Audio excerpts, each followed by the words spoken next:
میں اگلے مقرر کو دعوت دیتا ہوں محترم خالد زیاد صاحب کو، جو کہ چیئرمین ہے قرآن و سنہ مومنٹ تحصیل جڑا مالا۔ محترم خالد زیاد صاحب وہ مائک پر تشریف لائیں اور اپنے خیالات کا اظہار کریں۔ نحمده ونصلي ونسلم على رسوله الكريم اما بعد۔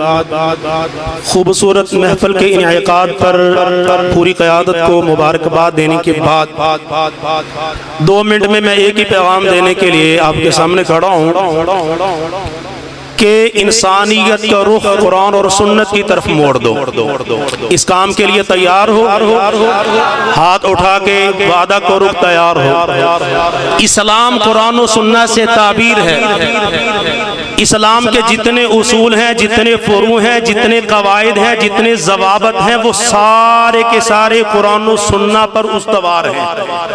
سائنس نے بڑی ترقی کی، ٹیکنالوجی نے بڑے کرشمے دکھائے، ہر شام نئے انقلاب لیتی ہے، ہر صبح طلوع ہوتی ہے تو نئے انقلابات لے کر، لیکن ایمانداری سے آپ بتلائیں کہ قرآن و سنت کے اصول، ضوابط، قواعد، قوانین اللہ کے فضل و کرم سے آج بھی وہی ہیں جو محمد کریم کے زمانے میں تھے۔ ان کی چمک دمک میں، ان کے کر و فر میں آج بھی کوئی تبدیلی نہیں آئی۔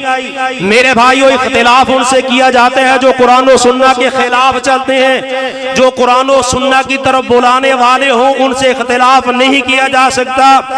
میرا اعلان اور میرا پیغام آپ سب ذمہ داروں اور کارکنوں کے نام یہ ہے کہ اللہ کے فضل و کرم سے ہم اگر سیاست لیں گے تو قرآن و سنت سے لیں گے انشاءاللہ۔ سیاست کہاں سے لینی ہے؟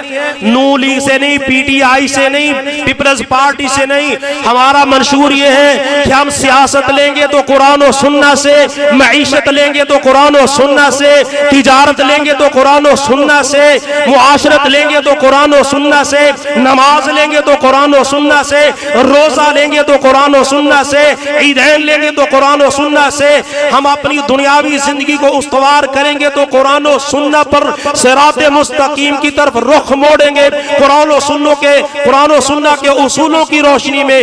اور انشاءاللہ جب تک پوری کائنات میں قرآن و سنت کے پرچم کو لہرا نہیں دیا جاتا، ہم آرام سے بیٹھنے کے لیے تیار۔ ہم قرآن و سنت کی بالادستی کے لیے ہر قربانی دینے کے لیے تیار، ہم اس میں تگ و دو کرنے کے لیے تیار۔ اللہ ہمیں توفیق دے، قبول فرمائے۔ وآخر دعوانا